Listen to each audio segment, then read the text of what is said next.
ఉత్తరాయణ గ్రీష్మ ఋతువు ఆషాఢ మాస శుక్లపక్ష పౌర్ణమి. ఈ రోజు గురువారం, గురు పౌర్ణమి.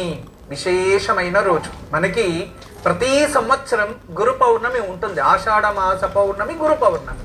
అయితే గురువారం రావడం చాలా శ్రేష్టమైనది. గురువారం అప్పుడప్పుడే కలుస్తుంది, కానీ ఈ సంవత్సరంలో గురువారమే గురు పౌర్ణమి వచ్చింది కాబట్టి మనకి ఈ సంవత్సరం కాస్త విశేషమైనది. ఎటువంటి విశేషం అనేది మీకే తెలుస్తుంది. ఇక ఈరోజు మనమందరూ కూడా భక్తి శ్రద్ధతో మంత్రబలంలో ఓం శ్రీ గురువే నమః అనే నామాన్ని జపిద్దాం. ఓం శ్రీ గురువే నమః అంటే మీ మనసులో ఎవరిని గురువుగా స్వీకరించి గురువే నమః అంటారో ఆ ఒక నమనాలు వాళ్ళకి చెందుతాయి. మరియు అంతేకాదు, వాళ్ళ కృపాకటాక్షలు కూడా మనపై ప్రభావం చూపిస్తుంది. గురువు గారు అంటే సర్వ గురువులు ఇక్కడ ఉంటారు. మనకి వేదం చెప్పించిన గురువులు ఉంటారు, ఇక శాస్త్రం బోధించిన గురువులు ఉంటారు, కళారంగంలో బోధించిన గురువు ఉంటారు. కానీ మన జీవితంలో ఏదైతే జీవిత పరమ రహస్యాన్ని తెలుసుకుంటుంటున్నామో, ఏదైతే నిజ జీవితంలో జరుగుతూ ఉందో, నిజ జీవితాన్ని బోధించారో వాళ్ళు ఉత్తమ గురువులుగా మనం స్వీకరిస్తామంటే మొదటి ఆద్యత వాళ్ళకు ఉంటుంది మన జీవితంలో. ఈ గురువారం రోజు, ఇదే ఒక పౌర్ణమి రోజు వ్యాస మహర్షులు జన్మించిన రోజు. వ్యాస మహర్షులు మనకందరికీ కూడా వేదాలని 4 భాగాలుగా మనకి చేసి విభజించి వాటిని మనకి అనుకూలమయ్యేలా మనకి అందించారు. అంతేకాకుండా మహాభారతాన్ని రచించి అందించారు. అంతేకాదు భాగవతం 18 పురాణాలు కూడా మనకి అందించారు. ఈ ఒక నాగరికతకి ఏమేమి కావాలో, ప్రజలు అభివృద్ధి చెందడానికి ఎటువంటివి కావాలో అవన్నీ కూడా మనకు అందించింది వ్యాస మహర్షులు. ఈ గురు పౌర్ణమి రోజు మరొక కథ కూడా ఉంది, దాన్ని కూడా ఈరోజు తెలియచేస్తా. అయితే ముందుగా మనం ఈరోజు ఎవరైతే గురునామస్మరణ చేస్తారో వాళ్ళలో ఉన్న అజ్ఞానమంతా దహించబడుతుంది, జ్ఞానం ప్రాప్తిస్తుంది, అంధకారం నుంచి బయటపడతారు. అంతేకాదు, చిత్ అంటే మనసులో ఏదో గాఢమైన బాధ ఉంది అనుకోండి, ఓం శ్రీ గురువే నమః అంటే చాలు ఆ బాధ నుంచి విముక్తి చెంది వెంటనే దానికి ఒక దారి కనబడుతుంది. అటువంటి శక్తియుతమైన నామమే శ్రీ గురు. ఈరోజు మనమందరూ కూడా ఓం శ్రీ గురువే నమః అనే నామాన్ని జపిద్దాం.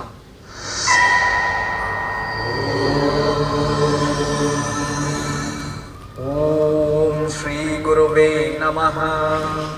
ఓం శ్రీ గురువే నమః. ఓం శ్రీ గురువే నమః. ఓం శ్రీ గురువే నమః. ఈరోజు గురు పౌర్ణమి. నిత్యము మనము శ్లోకం చెప్తూ ఉంటాం, గురు బ్రహ్మ, గురు విష్ణు, గురుదేవో మహేశ్వర అని. బ్రహ్మ విద్యను ఇస్తాడు, విష్ణు ఎలా బతకాలి అనేది చూపిస్తాడు, లయకారకుడు ముక్తిని ప్రసాదిస్తాడు. అంటే విద్యాభ్యాసంలో కావచ్చు, జీవన మార్గంలో కావచ్చు, ముక్తి మార్గంలో కావచ్చు, సర్వదా గురువులు ఉంటారు అనేది దీని అర్థాన్ని, ఈ నామాంకితాన్ని మనం అలా స్వీకరించాలి. ఇందులో అంత అర్థం వస్తుంది. అలా స్వీకరిస్తూ సర్వగురుభ్యో నమః అంటే సర్వ గురువులకి కూడా మన నమనాలు అని మనం తెలియచేసుకోవాలి. ఈరోజు పిల్లలందరూ కూడా హయగ్రీవ స్వామిని విశేషంగా పూజించండి, లేదు హయగ్రీవ స్వామి స్తోత్రాన్ని వాళ్ళ చేతిలో చెప్పించండి. జ్ఞానానందమయం దేవం నిర్మల స్ఫటికాకృతిం ఆధారం సర్వ విద్యానాం హయగ్రీవ ఉపాస్మహే. ఈ నామాన్ని అంటే ఈ శ్లోకాన్ని ఖచ్చితంగా మీ పిల్లల చేతిలో ఈరోజు చదివించండి, ఎన్నిసార్లు అయితే అన్నిసార్లు. ఇక దత్తాత్రేయ అష్టకము అని ఒకటి ఉంది, దాన్ని ఈరోజు నారద మహర్షుల వారు ప్రపంచానికి రచించి అందించారు. దాన్ని కూడా ఈరోజు పారాయణ చేసుకోవచ్చు. ఇక వ్యాసాయ విష్ణు రూపాయ వ్యాస రూపాయ విష్ణువే అనే ఈ ఒక్క శ్లోకాన్ని, ఇంత మాత్రమే శ్లోకాన్ని, దీన్ని ఎన్నిసార్లు జపించినా మహాగురువుల అనుగ్రహం అంతా వస్తుందంట. ఇది ఈ రోజు మనము గురువులకి కృతజ్ఞత తెలియచేసే రోజు. ఇదే రోజు మహాన్ గౌతమ బుద్ధ వారు ఈ ఒక్క రోజు నుంచినే వాళ్ళు ప్రజలకి జ్ఞానాన్ని బోధించేది ప్రారంభించిన రోజు అని అర్థం. అలా ఈ రోజు అమ్మా నాన్నల పాద స్పర్శ చేయండి గురు పౌర్ణమి రోజు. అంతేకాదు దగ్గరలో మీ గురువు గారు ఉంటే వాళ్ళకి వెళ్ళి నమస్కారం చేసుకుని రండి.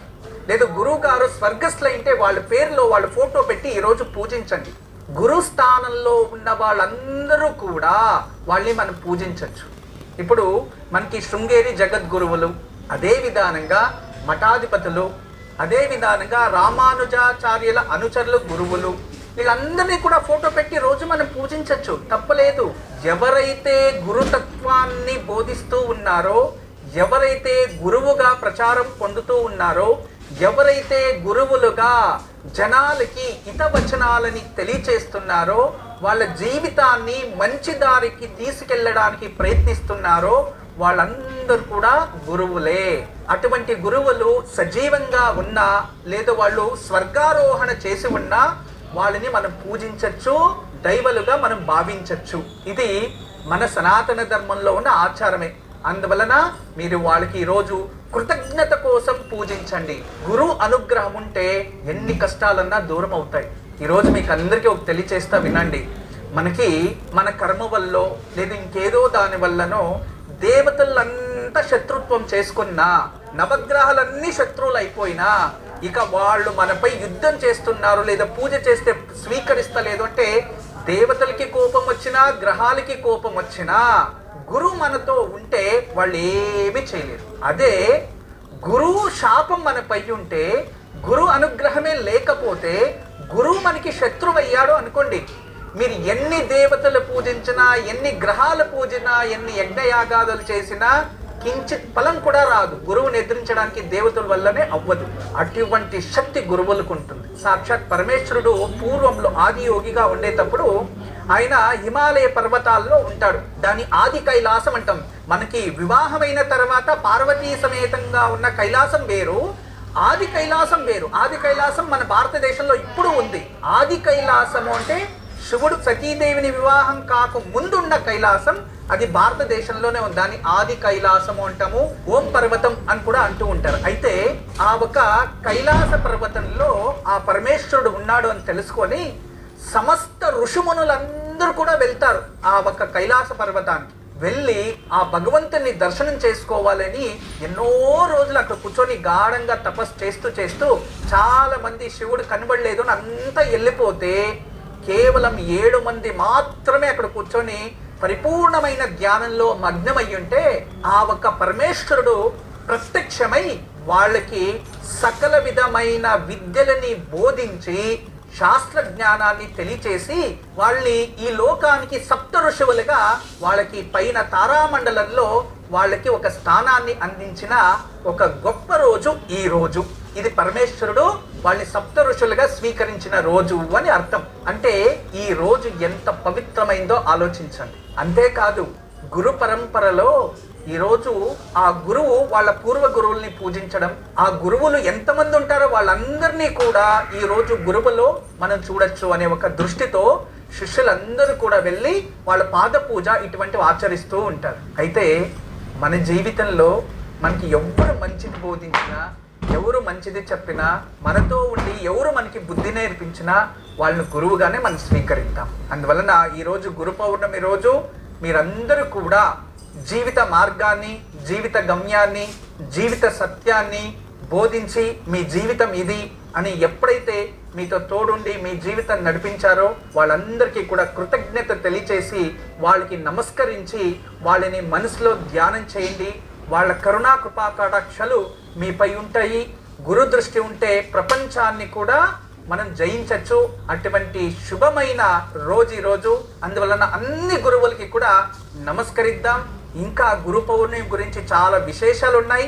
అందరూ సంతోషంగా ఉన్నారు, కానీ అతిథులు వచ్చి మన పైన ధోరణ చేస్తున్నారు, దూషిస్తున్నారు అంటే గురు అనుగ్రహం ఇంట్లో తగ్గింది అని అర్థం. అప్పుడు శ్రీవాస్తు యంత్రం స్థాపించుకోండి, ఖచ్చితంగా మన ఇంట్లో అటువంటి దృష్టికోణం మారిపోతుంది. గురుజీకి రేపు ఎటువంటి పూజను ఆచరించాలి? రేపు ఆషాఢ శుక్రవారం అందరూ కూడా విశేషంగా పూజని ఆచరిస్తూ ఉంటారు. ఆషాఢ లక్ష్మీ వ్రతాలని, లక్ష్మీ వ్రతాన్ని ఆచరించిన తర్వాత ఖచ్చితంగా మీరు కథని శ్రవణం చేయాలి. అయితే రేపు మాత్రం విశేషంగా ఈ శ్రావణ శుక్రవారం సందర్భంగా మన ఇళ్లలో తామర వత్తల్ని వెండి దీపాల్లో లేదా మట్టి ప్రమిదల్లో పెట్టి నెయ్యి పోసి లక్ష్మీదేవి ముందు వెలిగించి అమ్మవారికి కమల పుష్పాన్ని అలంకరించి కుంకుమార్చన చేసి కనకదార స్తోత్రం పారాయణ చేయాలి. ఇలా చేస్తే ఆ కనక మహాలక్ష్మి అనుగ్రహంతో మన ఇంట్లో దారిద్ర్యం దూరమై కుటుంబంలో ప్రశాంతత, ఆర్థికంగా అభివృద్ధి చెందుతాము. అయగ్రీవ వారు స్వామి కాని చక్కగా ఫోటో కానీ విగ్రహం కానీ ఉంటే గంధపు నీరుతో అభిషేకం చేయాలి. చేసి తదుపరి ఆ స్వామి వారికి గంధము అలంకరించి, పసుపు రంగు వస్త్రము అలంకరించి, తదుపరి పసుపు రంగు పుష్పాలు, 3 రకాల పుష్పాలు, 3 రకాల పళ్ళు స్వామి ముందు పెట్టి నైవేద్యం చేసి పూజించి, దత్తాత్రేయ స్వామి వారైతే దత్తాత్రేయ అష్టకం, దక్షిణామూర్తి అయితే దక్షిణామూర్తి అష్టకం, అయగ్రీవ స్వామి వారైతే అయగ్రీవాష్టకాన్ని పారాయణం చేస్తే సకల గురువుల అనుగ్రహం కూడా మనకి ప్రాప్తిస్తుంది.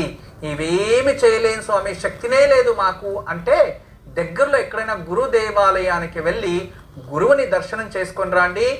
ఆ గురు అనుగ్రహంతో ఒక నక్షత్రంలాగా మనకి వెలుగునిచ్చి ఆ వెలుగుతో జీవితాన్ని మనం సాధిస్తే మన జీవిత గమ్యాన్ని చేరుకుంటాము.